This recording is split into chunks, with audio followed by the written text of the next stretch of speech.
Assalamu alaikum dear student, 9th class, exercise 3.2, question number 7. In a class of 55 students, 34 likes to play cricket and 30 likes to play hockey. Also each student like to play at least one of two games.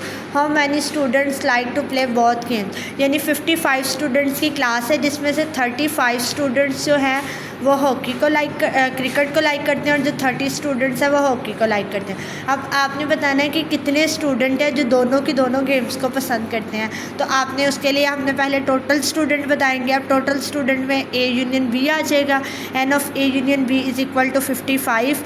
अब जो like करे cricket उसको suppose कर लिया ए के equal, तो N of ए 34 आ जाएंगे। 30 student hockey को लाइक करें तो एन ऑफ बी हमारे पास 30 आ जाएगा।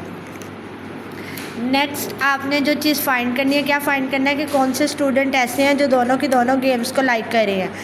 तो स्टूडेंट्स बोथ गेम्स लाइक उसको आपने एक्स के इक्वल सपोज कर देना है, क्योंकि कोई भी चीज़ कॉमन हो तो उसके लिए हम इंटरसेक्शन लेते हैं। उसके बाद नेक्स्ट आपने इसके फार्मूले की तरफ चले जाना है।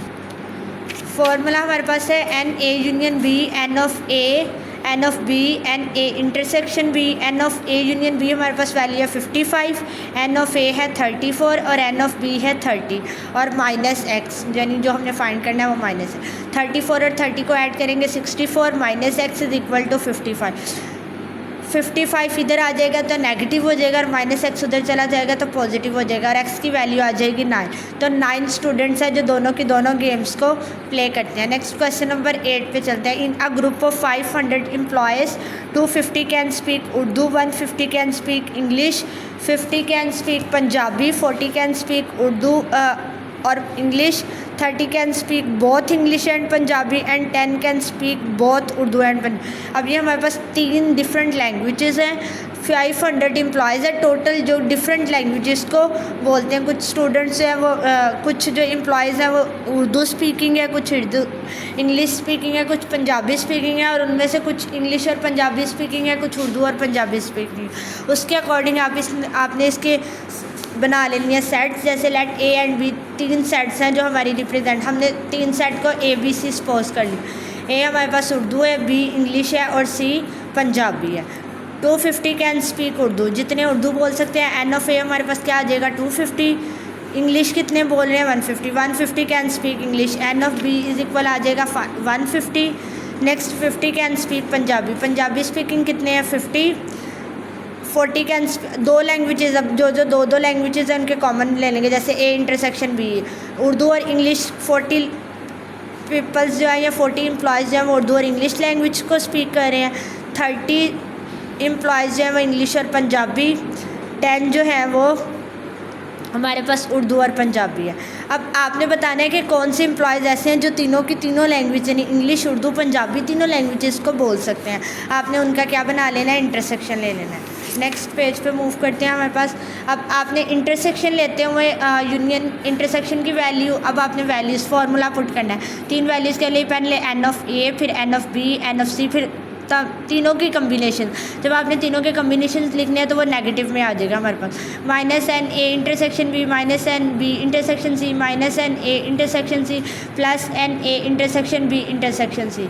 500 हमारे पास टोटल एम्प्लॉयज़ हैं। 250 N of A, N of B यानी 150 और N of C 50, minus 40 minus 30 minus 10। अब हमने पहले पॉजिटिव नंबर को ऐड कर लिया 450 आ रहा है, नेगेटिव नंबर को ऐड कर लिया तो 80 आ रहा है। दोनों को माइनस करेंगे 370 आ जाएगा।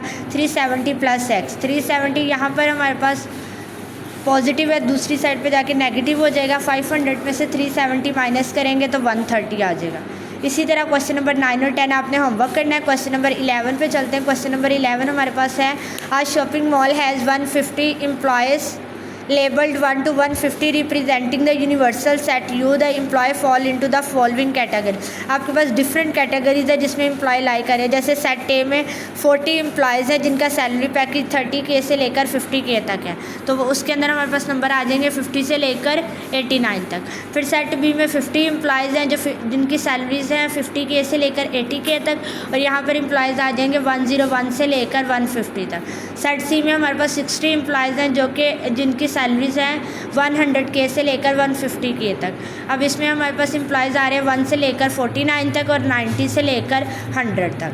अब आपने ये दो वैल्यूज़ फाइंड करनी है। Find A complement union B complement intersection C, n of A intersection B complement intersection C complement. पहले आपने यू की वैल्यू बता देनी है। यू की वैल्यू 1 से लेकर 150 तक आ जाएगी हमारे पास, जो कि क्या हो जाएगा 150।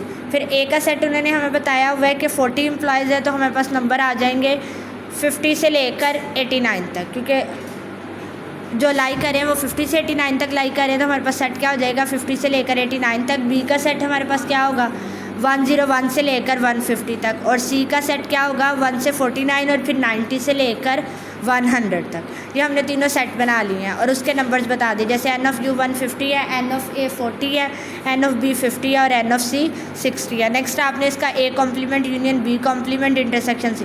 पहले हम ब्रैकेट को सॉल्व करते हैं, ब्रैकेट के अंदर कॉम्प्लीमेंट है, तो पहले आपने ए कॉम्प्लीमेंट और बी कॉम्प्लीमेंट लेना। ए कॉम्प्लीमेंट लेने के लिए यू में से ए को माइनस करेंगे। यू का सेट है 1 2 3 से लेकर 20 तक और ए का सेट है 50 से लेकर 89 तक। आपने इन दोनों का यूनियन लेंगे तो यूनियन में तमाम सेट की तमाम वैल्यू, यू माइनस ए लेना है तो यू माइनस ए में यू के सेट की वो वैल्यूज़ लिखनी है जो ए के सेट में मौजूद नहीं है। अब हमने ए के सेट के अलावा जो बाकी वैल्यूज़ हैं वो यू की क्या कर लेनी है, राइट, वो आ जाएगा 1 से लेकर 49 तक, क्योंकि 50 से लेकर 89 तक यहाँ पर है, तो ये वाली वैल्यू हमने नहीं लिखनी और आगे आ जाएगा 90 से लेकर 150 तक। Next question.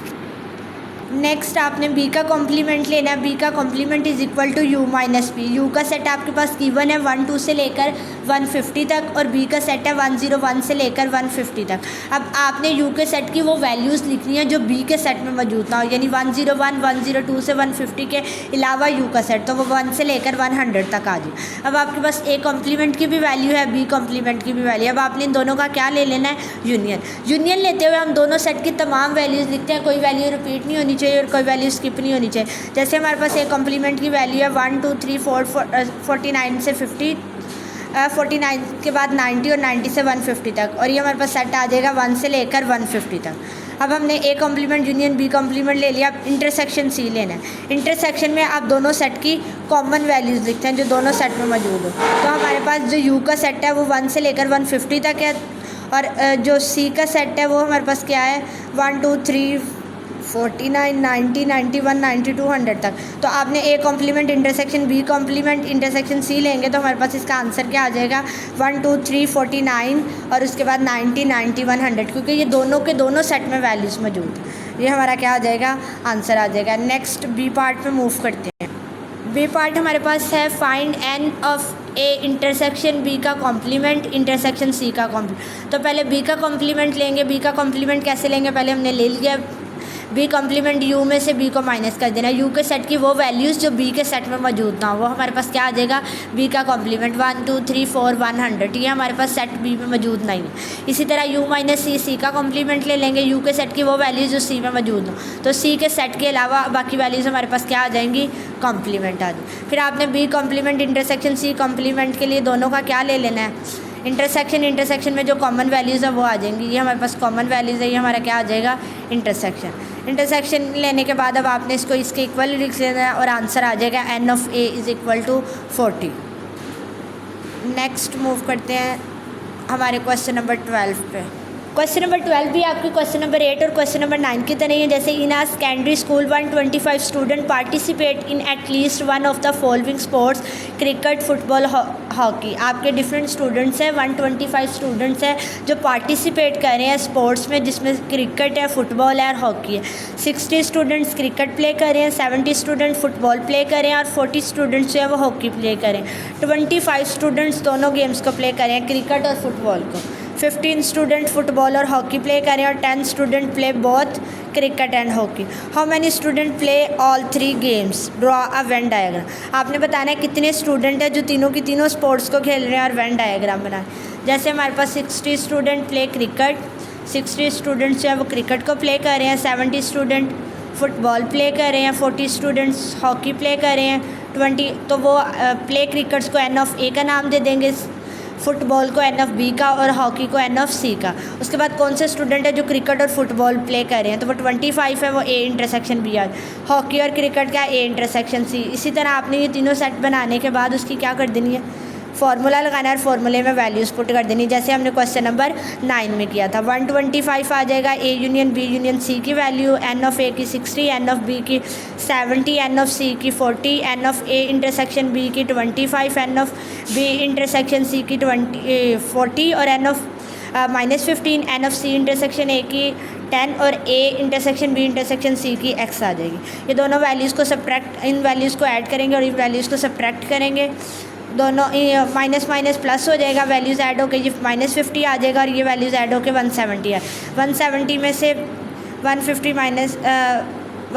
में से 50 माइनस करेंगे तो हमारे पास आ जाएगा 20। 125 में से 120 माइनस करेंगे तो हमारे पास वैल्यू आ जाएगी 170 में से 50 माइनस करेंगे तो आंसर आ जाएगा 120 और 125 में से 120 माइनस करेंगे तो आंसर आ जाएगा 5। ये हमारा आंसर आ जाएगा। इसी तरह आपने क्वेश्चन नंबर 13 का होमवर्क करना है।